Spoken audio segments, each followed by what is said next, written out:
آپ جا رہے ہیں اور ایک چھوٹے صحابی, چھوٹے سے ینگ ابو عمیر جا رہے ہیں, آپ ان کے پاس جاتے ہیں اور بیٹھتے ہیں اور نوٹس کرتے ہیں کہ وہ جو چڑیا اپنے سلیو میں لے کے پھرتے تھے وہ نہیں ہے آج, اور کہتے ہیں بیٹھتے ہیں, کہتے ہیں یا ابا عمیر ما فعل نغیر, تم پریشان لگ رہے ہو, تمہاری جو چڑیا تھی ابو عمیر وہ کہاں گئی. ایک بچے کو بھی مطلب اس نے بچے نے کیا دیکھا, this is the person who notices me, بالکل this is the person who knows what I'm going through, جس کے ساتھ ریلیٹ کر سکتے ہیں, ریلیٹ کر سکتے ہیں. تو وہ پھر اللہ کی کے ساتھ ساری زندگی جڑ گئے. ہم نے تو اپنے بچوں کو کبھی نہیں کیا, نہ ماں باپ نے کیا. تو پھر ہم نے کیا کیا کہ وہ جو کل ہم نے بات کی تھی کہ جاوید نے اپنا کندھا دیا تو ہم نے اسے کندھے پہ سر رکھ لیا اور کہا کہ جاوید تو نوٹس کرتا ہے, میں پریشان ہوں, میرے ماں باپ نے تو نوٹس نہیں کیا, میرے دوستوں نے نہیں کیا. بلکہ اس کو نا سائیکالوجی کے اندر یہ باقاعدہ سے اس کو دی اٹیچمنٹ تھیوری بھی کہتے ہیں کہ وہ بچے جن کو بچپن میں, جو تھیوری کہتی ہے بیسیکلی, وہ بچے جن کو بچپن میں کوئی ایسا شخص نہیں ملا who they can lean on, یا وہ شخص جس کے اوپر وہ بھروسہ کر سکیں, وہ بچے بڑے ہو کے ان کو میڈیکل کنڈیشنز بھی ہیں, ان کو سائیکولوجیکل کنڈیشنز بھی ہیں, وہ اپنے کریئر میں بھی بنسبت دوسرے بچوں کو جن کو وہ بندہ ملا ہے ان سے پیچھے رہتے ہیں. اور وہ شخص کیوں ہے, اس کی ریزن انہوں نے بتایا. ریزن یہ تھی کہ اس ٹائم پہ جب وہ بچہ چھوٹا ہے, نابالغ ہے وہ بچہ, وہ ٹائم ہوتا ہے بچے کی ایکسپلوریشن کا اور دنیا کو سیکھنے کا. اب وہ جو سیکھنے کا ٹائم ہے نا اس کا, اس سیکھنے کے ٹائم کے اندر اس بچے کو جب تک پیچھے سے اینکر نہیں مل رہا نا, اس کو پتا ہے یار میں اگر دنیا کے اندر کچھ بھی سیکھتے ہوئے کوئی غلطی بھی کرتا ہوں نا, I always have a fall back option. مجھے پتا ہے میری ماں میری بیک پہ ہے, میں کچھ بھی کر لوں گا نا وہ مجھے آ کے بچا لے گی. ان بچوں کو جن کو بیک پہ کسی قسم کا کوئی اینکر نہیں ملتا, ان کو پتا ہے کہ میری ماں مجھے سپورٹ نہیں کرے گی یا میرا باپ مجھے سپورٹ نہیں کرے گا if I mess up something, وہ بچے کبھی ایکسپلور نہیں کر پاتے دنیا کو.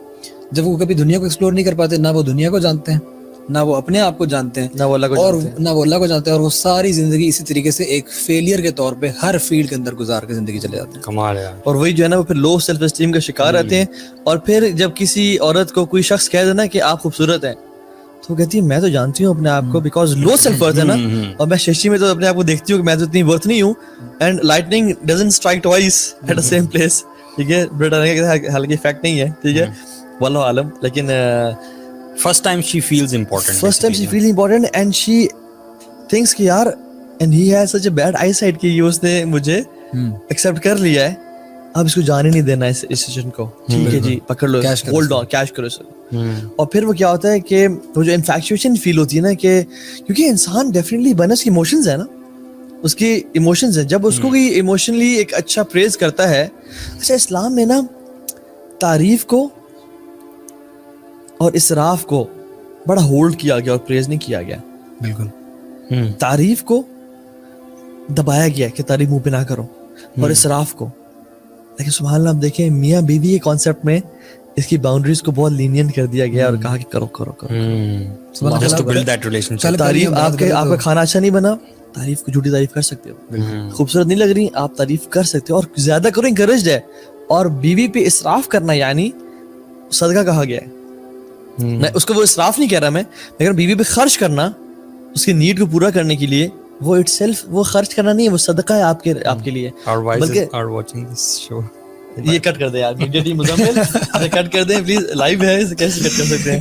سو سبحان اللہ اسلام کا کتنا ڈیپ کانسیپٹ ہے. اگر ہم سائیکالوجی کو پڑھیں نا انسان کی, اور اسلام کو پڑھیں, ہم کہتے ہیں یہ دین واللہ ایک رب کی طرف سے ہی آیا جو کہ حق والا رب ہے اور کہیں سے ہو ہی نہیں سکتا. تو اسلام اتنا زیادہ نا انسان کے جو کانسیپٹس ہیں, جو ہماری نیڈز ہیں, ان کو وہ کرتا ہے. آپ یہ کہنا چاہ رہے ہیں کہ جن لوگوں کو گھر میں بہت زیادہ پیار ملتا ہے اور جو ان چیزوں سے نہیں گزرتے وہ پیار میں نہیں پڑتے؟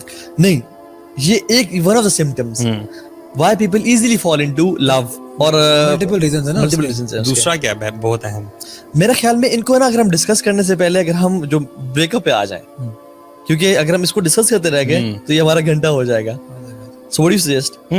تو بریک اپ کے لیے جس کا حیدر میں آپ دونوں سوال کرتا ہوں, ایک لڑکی ہے یا ایک لڑکا ہے جس کو پیار تھا اور وہ حرام تھا, چلیں ٹھیک ہے, لیکن سمجھ نہیں تھی اس کو, اور اس کو جو اس کے فیانسے نے یا فیانسے نہیں بھی ہے, ایک ریلیشن شپ ہے, اس نے ڈچ کر دیا, دھوکہ دے دیا. اب وہ کہتا ہے کہ میں ڈپریشن میں ہوں, انزائٹی میں ہوں, میری زندگی کا مقصد نہیں ہے, اس نے مجھے آئی مس ہم, آئی مس ہر, جو بھی ہے. اب میں ایک زندگی کے لو لائف میں ہوں, کیسے نکلوں میں, کیا کروں میں, مجھے آپ بتائیں, میری ہیلپ کریں. میں احساس کے لیے مجھے گناہ تھا یہ, میں اللہ کی طرف آنا چاہتا ہوں, اور ساتھ ساتھ میں سے نکلوں کیسے کہ یہ مجھے ڈپریشن کھایا جا رہا ہے, مجھ سے نکلنا نہیں جا رہا. کیا ویسے جن لوگوں کے بریک اپس ہوتے ہیں نا, وہ لوگ زیادہ تر اللہ تعالیٰ کی طرف آ جاتے ہیں اور دین کی طرف آ جاتے ہیں, اور یہ ان کے لیے نا ایک ویسے تو بربادی سمجھی جاتی ہے, جیسے ہم کل بات کر رہے تھے کہ ڈسٹرکشن سمجھا جاتا ہے, لیکن اصل میں بہت اچھا ثابت ہوتا ہے کسی بندے کے لیے. تو میرے خیال سے تو کسی بھی ایڈکشن کو چھوڑنے کے لیے نا 3 چیزیں ضروری ہوتی ہیں. سب سے پہلی چیز یہ امپورٹنٹ ہوتی ہے کہ آپ یہ دیکھ لیں کہ اس کی نیگیٹیوٹیز کیا ہیں, اس کے نیگیٹو اثرات کیا ہیں. ٹھیک ہے, آپ ریلیشن شپ, آپ کا حرام ریلیشن شپ, آپ اسی کے بارے میں ذرا اسٹڈی کریں. میں اس بندے کی بات کر رہا ہوں جس کا بریک اپ ہوا ہے, کہ he should research about the negative effects. حالانکہ وہ ایک تو اس سے گزر رہا ہے پہلے سے, لیکن وہ مزید اس پہ ریسرچ کر رہا ہے. دوسرا اسٹیپ جو ہے وہ یہ ہے کہ یہ آئیڈینٹیفائی کرنا کہ میں اس ایڈکشن میں ہوں یا نہیں. تو اس کو بڑی جلدی جواب مل جائے گا, میں تو اس سے ابھی گزر رہا ہوں. ٹھیک ہے. اور تیسرا اسٹیپ ڈو اٹ والا ہوتا ہے کہ یار now when you know it, چیزوں کا نیگیٹو اثرات کا بھی تمہیں پتہ چل گیا اور تمہیں پتہ کہ یہ مجھے ایڈکشن لگی بھی ہوئی ہے. Now the third thing is کہ آپ نے اس کو اوور کم کرنا ہی کرنا ہے. تو اس میں جو بہت اسٹیپس مجھے جو سمجھ میں آتے ہیں نا, وہ یہ کہ وہ تمام بیسیکلی اسٹرنگز جو آپ کو واپس ان تمام میموریز کی طرف لے کے جاتے ہیں. ٹھیک ہے, چاہے وہ اس کی یاد ہو, پھر وہ جیسے فریگرنسز کی ہم بات کر رہے تھے, اور پھر میوزک کی بات کرتے تھے, جگہ کی بات کر رہے تھے, ٹھیک ہے, انسٹیٹیوشن کی بات کر رہے تھے, ایوری تھنگ بیسکلی. اس سب کو انسان کو 1 by 1 جو ہے کٹ آف کرنا چاہیے, اس ہر اسٹرنگ کو, اور اس کی جگہ آلٹرنیٹیوز لانے چاہیے. Get rid of the gifts as well. Exactly. سارے خط آپ کو جلانے پڑیں گے, ٹھیک ہے, اور ساری میموریز ختم کرنی پڑیں گی.